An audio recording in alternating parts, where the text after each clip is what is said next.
Brooks Hyperion Tempo. Wow. Good morning. What's poppin'? Beautiful day in Long Beach, California today. I am at the track to do a 5K training session of 10 by 400 meters. This is one of my all-time go-tos when it comes to getting used to some speed associated with the 5K training distance. The goal with these is just to get into a rhythm. Don't start off too fast, feel good towards the end, and then kick it through. I'll be running today's workout today in the Brooks Hyperion Tempo. I've got a review coming up about these. I've got a lot to say about this shoe, and this is the last test that I had before I put out my full review on the shoe. So sit back, enjoy the workout, and I'll be back with you soon.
Brooks Hyperion Tempo. Wow. I'm gonna do a couple 200s just to really put the stamp on this workout.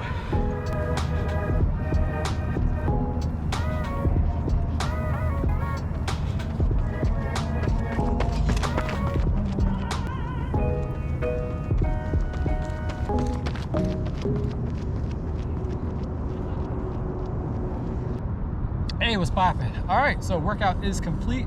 I'll put the times up so you can see them. That went pretty well. The first 3 or 4 was certainly a bit of a challenge. The goal there was just kind of stay right around 90 seconds. The next 4 was about being underneath 90 seconds, so somewhere between 90 and 80. And then for the last 2, I wanted to get a little bit faster.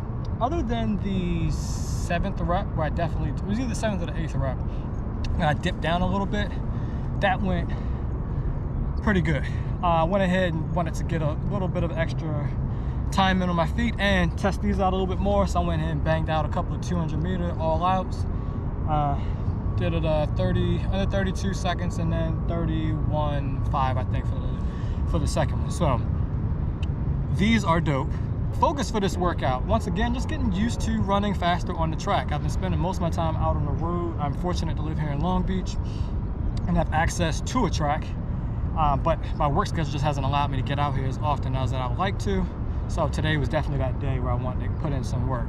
Keys for you when it comes to this workout: don't start too fast. Judge it based off of where you think you are as far as your 5K, or in terms of rather where you want to be. For me, I want to definitively be under 20 minutes for 5K in about a month from now. I believe that I should be able to like sneak under, but I want to be like definitively under. So if I can get like, you know, 19:10 or even 18 something, which would be certainly hard because I won't be necessarily running with anyone, but 2 to 3 seconds, a little bit faster than your goal 5K pace. That minute rest, it comes quick, man. It definitely comes quick. So I would rather see you go a little bit slower early and pick it up than start too fast and be hurting. So this will be week 1 into a few week series. If you're curious and want to kind of like jump ahead and know what workouts are coming, check out this video where I talked about the 5 workouts I think you need to do to run a fast 5K, specifically if you're trying to go under 20 minutes in the 5K. All right, that's gonna do it for me. I have cooled down. Time for me to get to work, and I'll see you next time. Jordan Thomas, peace.